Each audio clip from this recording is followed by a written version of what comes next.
Father है ना, उनको ब्रेन हैमरेज हो गया क्योंकि उसका दुख उसके अलावा कोई नहीं समझता। लगा लो उसकी पूरी दुनिया खत्म हो गई है। नमस्कार दोस्तों, आज हम बात करने वाले हैं पायल मलिक के घर जाने के बारे में। A daughter tone between love and family, a father fighting on his life, a decision that could change everything. आज हम बात करने वाले हैं पायल मलिक की, वही पायल जो घर से भागकर अरमान से शादी कर चुकी थी। जान पा रहे, चाहे वो मैं ही क्यों ना हो और चाहे मेरी और बहनें हो, भाई हो, कोई भी हो, मम्मी हो, पापा हो, किसी को। मगर अब एक नए दर्द और कंफ्यूजन में फंसी हैं। और सबसे बड़ा सवाल, क्या उनके पिता जो अब किसी को पहचान भी नहीं रहे, क्या वो अपनी बेटी को याद करेंगे? पहचान रहे हैं। उनकी जब से ब्रेन हैमरेज हुआ, उनके दिमाग की जो नस फटी ना, उसके बाद किसी को भी नहीं पहचान पा रहे। और बहुत पहले की बात है, मुझे अच्छे से याद है जब मैं अपने माँ बाप के साथ रहती थी, पापा के साथ। पायल मलिक का कहना है कि मेरी तबीयत ठीक नहीं, लेकिन सबसे ज्यादा जो तकलीफ हो रही है वो ये नहीं, दर्द तो ये है कि मैं अपने घर वालों से अलग हूँ। मैं जितनी भी कोशिश करूँ, ये सोच कहीं जाने का नाम नहीं लेती। क्या मैं अपने पिता से मिलने जा सकती हूँ? क्या मुझे माफी मिल सकेगी? दोस्तों, रहती थी तब से मेरे पापा को ना बीपी की प्रॉब्लम थी और उन्होंने थोड़े टाइम बीपी की दवाइयाँ ली थी, शायद उसके बाद वो दवाइयाँ ली नहीं। तो जब ये ब्रेन हैमरेज हुआ ना, तब डॉक्टर्स ने बताया कि बीपी की दवाई लेना बहुत जरूरी है और ये जो है बीपी की दवाई आप स्टार्ट करो। ये सब मुझे, तो मैं कोशिश कर रही हूँ। आप इतना इतना this is not just about Payal, this is about every daughter who has ever torn between her family and her choices. Fans का कहना है कि पायल should go back home. लेकिन what if home is no longer the same? पायल का कहना है कि अब मेरे पिता रामचंद किसी को पहचान नहीं पा रहे, not even on his on family, तो वो मुझे ही कैसे पहचानेंगे? मुझे इस बात की समझ नहीं आ रही कि अगर मैं जाऊंगी भी तो क्या वो मुझे पहचान पाएंगे? सबसे ज्यादा शॉकिंग न्यूज ये है कि पायल को पिता को हो गया है ब्रेन हैमरेज। उनका कहना था जब वो उनके साथ रहती थी तब भी उनको हेल्थ के इश्यूज थे, उनको बीपी का इशू था, जिसकी पर वो ये हिम्मत नहीं होती कि मैं उनको फोन करूं, उनसे बात करूं। मेरे पास मेरे पापा का नंबर भी है, मेरे भाइयों का नंबर भी, मेरी बहनों का नंबर भी, मेरे जीजा का नंबर भी, सबका नंबर है मेरे पास। मारा मम्मा को। आलू तूने क्या खाया? आलू क्या खाया? लड्डू खाया कि रसगुल्ला खाया? ज्यादा आपने क्या खाया? गुल्ला। क्या खाया? गुल्ला।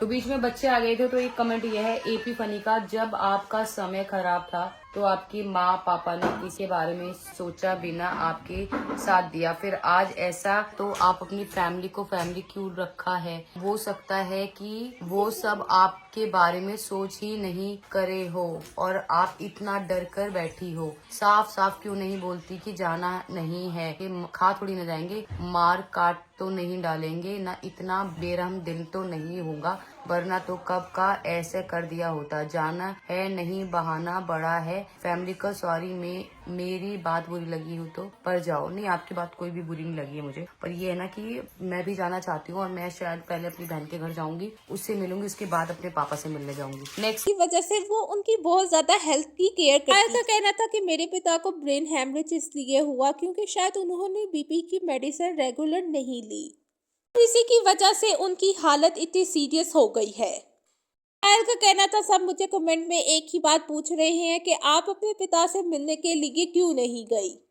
पायल का कहना था लोग मेरे खिलाफ बहुत सी गलत गलत बातें कर रहे हैं, लेकिन ऐसा कुछ भी नहीं है। मैंने बहुत दफा बताया है कि मेरी एक बहुत बड़ी इशू है जिसकी वजह से मैं अपने घर वालों के पास नहीं जा सकती।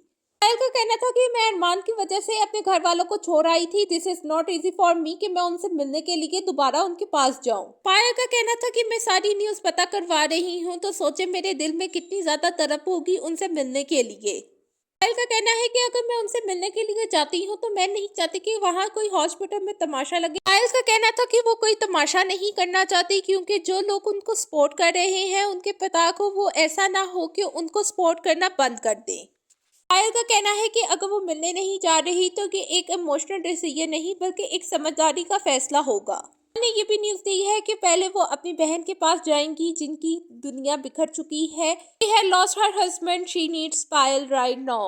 उसके बाद जब उनको लगेगा वक्त सही है तो वो अपने पिता से मिलेगी। अंदाजा लगा सकते हो कि अगर मैं इतनी सारी चीजें वहां से निकलवा रही हूँ, पता कर रही हूँ, तो मैं अपने माँ बाप से मिलने के लिए कितनी तड़प रही हूँ मुझे भी पता है। पर एक पता हर एक चीज का मौका होता है। अभी मैंने ये सोचा है कि सबसे पहले ना मैं अपनी बहन के पास जाती हूँ, जिसके साथ ये हुआ है, जिसके साथ ये प्रॉब्लम हुई है, मैं उसके पास जाती हूँ, सबसे पहले उससे मिलती हूँ, क्योंकि उसका दुख उसके अलावा कोई नहीं समझता। उसकी लगा लो उसकी पूरी दुनिया खत्म हो गई है उसका, क्योंकि उसके घर में सास ससुर नहीं है, उसके सास ससुर की डेथ हो चुकी है, और जो जीजा जी थे वो अपने घर में इकलौते थे, एक बहन थी वो शादीशुदा है, तो मतलब अब उसके घर में कोई नहीं है, उसके और उसके बच्चों के अलावा उसके घर में कोई नहीं है। तो मैं ये सोच रही हूँ कि सारी चीजें छोड़ के ना मैं पहले बहन से मिलने की कोशिश करती हूँ। उसको मैं कुछ ज्यादा तो नहीं कर सकती, पर मैं उसके लिए इतना करूंगी कि मैं उसके लिए कुछ ना कुछ, जितना जैसे चीकू के पापा ने अपनी बहन और भाई भाभी सबको व्लॉगिंग शुरू कराई है, अब वो अपने पैरों पे स्टैंड है, खुद कमा सकते हैं। ऐसे मेरी बहन के पास कुछ भी सोर्स ऑफ इनकम नहीं है, तो मैं सोच रही हूँ कि मैं उससे मिलूं, उसको थोड़ा कंसोल करूँ, उसको बोलूँ कि मैं तेरे साथ हूँ, तू टेंशन मत ले,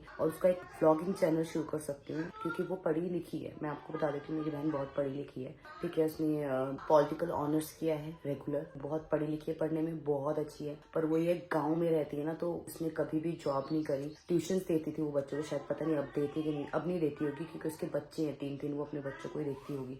तो मैं ये चाहती हूँ कि मैं उसको पहले थोड़ा सपोर्ट करूँ। पापा की भी दवाइयाँ तो चल ही रही हैं जहाँ भी चल रही हैं, उन्होंने इतना नहीं पता लगा कि पापा घर पे हैं कि हॉस्पिटल में, पर इतना पता लगा है कि बीपी की दवाइयाँ उन्होंने बंद करी थी, जिसकी वजह से ये प्रॉब्लम आ रही है। तो जितने भी लोग हैं मैं यही बताना चाहूँगी, जिनको भी बीपी की प्रॉब्लम है प्लीज़ अपनी बीपी की दवाइयाँ ना छोड़ें। जो प्रॉब्लम हुई, जैसे मासी के साथ भी ऐसा हुआ, मासी की भी नस फटी थी उनके सर में। मेरे पापा को शुरू से सर में बहुत दर्द रहता है, बहुत दर्द रहता है। मैं जब अपने घर पे थी पापा को दवाई भी देती थी और सर भी दबाती थी। पापा का सर हमेशा मैं ही दबाती थी, उनको दर्द में आराम में दिलाती थी। एक कमेंट और आया था कि मेडिका का कहना है कि मैं बस एक बार उनसे मिलना चाहती हूँ, बस एक बार सुनना चाहती हूँ कि उन्होंने मुझे माफ कर दिया।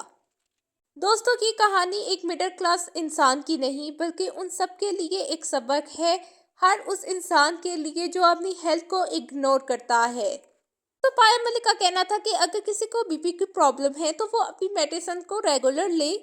पायल मलिक का भी कहना था कि उनके पिता को इसलिए मसला हुआ क्योंकि वो रेगुलर मेडिसिन नहीं लेते थे, जिसकी वजह से उनका ब्रेन हैमरेज हो गया। तो life is precious, don't take it for granted. तो पायल मलिक बहुत ही सैड और इमोशनल नजर आ रही थी। पायल मलिक का कहना है कि उनके पिताजी के लिए प्रार्थना की जाए। दोस्तों आपका क्या कहना है कि पायल को जाना चाहिए अपने घर वालों से मिलने के लिए? क्या पायल के घर वाले कर पाएंगे उसको माफ?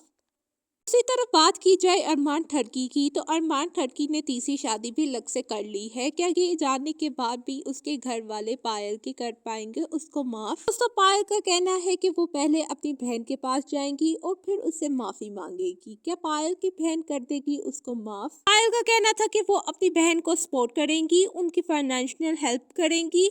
पायल का कहना था कि अगर उनकी बहन उनको माफ कर देंगी तो फिर वो अपने पिताजी से मिलने के लिए भी जरूर जाएंगी, क्या पता वो भी उनको माफ कर दे। आपको क्या लगता है कि पायल के घर वाले उसको कर पाएंगे माफ?